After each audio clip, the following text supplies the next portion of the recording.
আমাদের হাতে রয়েছে জয়রুমের QP192 এর একটা পাওয়ার ব্যাংক অ্যান্ড এটা 20,000 mAh এর। সো গত 2 সপ্তাহ থেকে আমি এটা রেগুলার ইউজ করছি, রেগুলার বেসিসে আমার আইফোনটাকে চার্জ করছি অ্যান্ড চার্জ করার পর আমার যেই রিভিউটা আছে সেটা আপনাদের সাথে শেয়ার করব। অর্থাৎ এইটা দ্বারা আমার কেমন পাওয়ার ব্যাকআপ পেয়েছি এখন পর্যন্ত, অ্যান্ড আপনারা যারা আইফোন অ্যান্ড অ্যান্ড্রয়েডের জন্য নিতে চাচ্ছেন 2000-এর মধ্যে 20,000 mAh একটা পাওয়ার ব্যাংক যারা খুঁজছেন তাদের জন্য বেস্ট একটা চয়েস হবে কি হবে না সেটা এই ভিডিওতে জানাবো। সো অবশ্যই ভিডিওটা ফার্স্ট টু লাস্ট দেখবেন। সো কথা বাড়াবো না, চলেন মূল ভিডিওতে চলে যাওয়া যাক। তার আগে কাইন্ডলি ছোট্ট একটা রিকোয়েস্ট থাকবে, আমাদের চ্যানেলে নতুন হয়ে থাকলে একটি করে সাবস্ক্রাইব করে দিবেন অ্যান্ড ভিডিওটা যদি আপনাদের ভালো লাগে অবশ্যই একটি করে লাইক করে দিবেন। তো চলুন মূল ভিডিওতে যাওয়া যাক। আমরা পাওয়ার ব্যাংকটি অর্ডার যদি করি তাহলে সরাসরি এরকম একটা বক্স পাবো অ্যান্ড এই বক্সটাকে যদি আনবক্স করি সেটার ভেতর থেকে পাবো এই পাওয়ার ব্যাংকটা। অ্যান্ড এটার সাথে এক্সট্রা বলতে একটা আপনাদেরকে USB টু টাইপ সি একটা কেবল দিবে যেটার মাধ্যমে আপনারা চার্জ করতে পারবেন এইটাকে। সো মোটামুটি এটা আমি অর্ডার করেছি গরিবের গ্যাজেট থেকে অ্যান্ড আপনারা চাইলে ওইখান থেকে অর্ডার করতে পারেন অ্যান্ড এটার প্রাইস মোটামুটি 2000 থেকে 2200 টাকার আশেপাশে ঘুরপাক করে। আপনারা যারা অর্ডার করতে যাচ্ছেন তারা তাদের ফেসবুক পেজে মেসেজ করতে পারেন, ডেসক্রিপশন বক্সে আমরা তাদের ফেসবুক পেজটা মেনশন করে দিয়েছি অ্যান্ড কমেন্ট বক্সে পিন করে দিয়েছি, সেখান থেকে আপনারা চাইলে তাদের সব থেকে এটা অর্ডার করতে পারেন। তো যাই হোক, এটা নিয়ে যদি ফার্স্টে বলি, এটা বিল কোয়ালিটি নিয়ে যদি বলি তাহলে মাইক্রো স্ক্র্যাচের কারণে এটা ঠিকমতো দেখা যাচ্ছে না। এই রোদের মধ্যে বা বাইরে যদি আসেন খুব একটা দেখতে পাবেন না, বাট বাসার মধ্যে ঠিকঠাকই দেখতে পাই।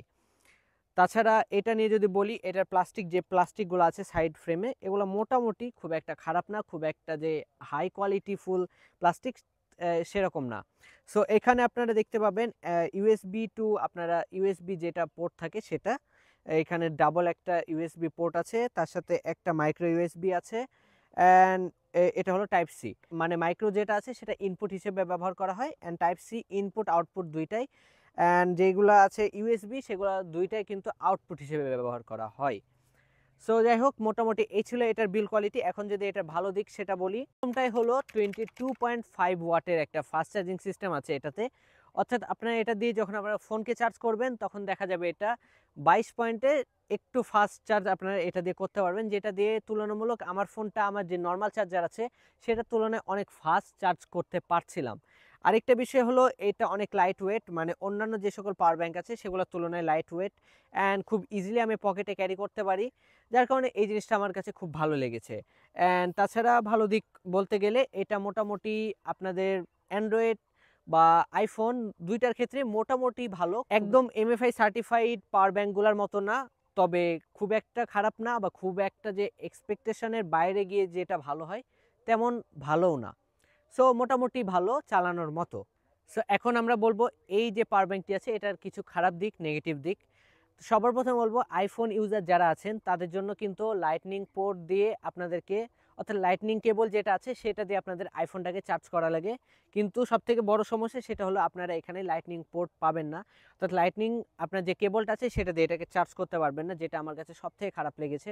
কারণ যারা আইফোন ইউজার আছে তারা কিন্তু এটার জন্য আলাদা একটা অ্যাডাপ্টার বা চার্জার ইউজ করতে পারবে না। অ্যাডাপ্টার যেটা থাকে সেটা কিন্তু type C to lightning adapter যেটা থাকে। সো আমরা কিন্তু সেটাতে ইউএসবি টু টাইপ সি কেবলটা ইউজ করতে পারবো না। সেক্ষেত্রে আমাদেরকে যে জিনিসটা করা লাগতে পারে সেটা হলো এই যে পাওয়ার ব্যাংকটা আছে এটার জন্য আমাদেরকে নর্মাল আরও একটা অ্যাডাপ্টার ইউজ করতে হতে হবে।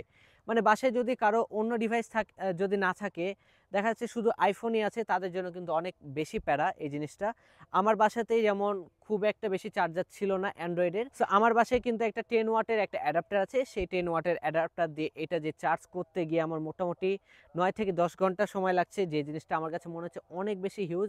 অ্যান্ড আমি যদি এটা আইফোনের যে চার্জারটা আছে সেটা দিয়ে চার্জ করতাম মোটামুটি এটার অর্ধেকের আশেপাশে চলে আসতো, কারণ সেটা কিন্তু ফাস্ট চার্জিং সাপোর্ট করে অ্যান্ড 20 ওয়াট পর্যন্ত যেটা ফাস্ট চার্জ করতে পারে। সো মোটামুটি আমরা 6-7 ঘন্টার মধ্যে তো ইজি পেয়ে যেতাম, মানে 2 ঘন্টা লেস বা 3 ঘন্টাও কমায় আনতে পারতো।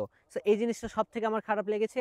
অ্যান্ড আরও একটা জিনিস খারাপ লেগেছে সেটা হলো এটার বিল কোয়ালিটিটা একটু তুলনামূলক বাড়িয়ে দিতে পারতো, বাট বিল কোয়ালিটি খুব একটা খারাপ না।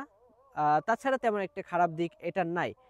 তবে আরেকটা জিনিস সেটা বলবো যে এটা আপনারা আইফোনের জন্য বেশি ইউজ করবেন না। আইফোন যারা ইউজ করেন তাদের জন্য আসলে এই সকল পাওয়ার ব্যাংক যেগুলো আছে এগুলো একটু অ্যাভয়েড করা ট্রাই করবেন। আমি রেগুলার কিন্তু ইউজ করি না, আপনাদের রিভিউ এর ক্ষেত্রে আমি রেগুলার ইউজ করেছি, যদিও এখন পর্যন্ত কোনো ব্যাটারি হেলথের আমি সমস্যা পাইনি।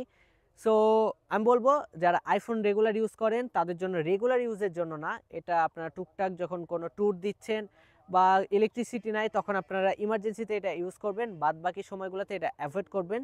ব্যাটারি হেলথটা কিন্তু কমায় দিতে পারে, সো এটা মাথায় রাখবেন। সো মোটামুটি এইটাই ছিল এটার ভালো দিক খারাপ দিক। অ্যান্ড বেস্ট একটা ভালো দিক সেটা আপনাদেরকে বলবো, এটা 2000-এর আশেপাশে পাচ্ছেন। রিকমেন্ড করব অবশ্যই অ্যান্ড্রয়েড ইউজারদের, যারা আর কি রেগুলার ফোন ইউজ করেন অ্যান্ড পাওয়ার ব্যাঙ্ক খুঁজতে চাচ্ছেন 2000 টাকার আশেপাশে, তাদের জন্য এই পাওয়ার ব্যাঙ্কটা নেওয়া যায়। সো আজকের মতো এইটুকুই ভিডিও। গলাটা অনেকটা শুকাই গেছে, আমি কথা বলতে পারছি না ঠিক মতো, তারপর আপনাদের সাথে শেয়ার করলাম এই ভিডিওটা কেমন লেগেছে। অবশ্যই কমেন্ট বক্সে জানাবেন অ্যান্ড চ্যানেল নতুন হয়ে থাকলে একটি করে সাবস্ক্রাইব করবেন। দেখা হচ্ছে নতুন কারো একটি ব্র্যান্ড নিউ ভিডিওতে।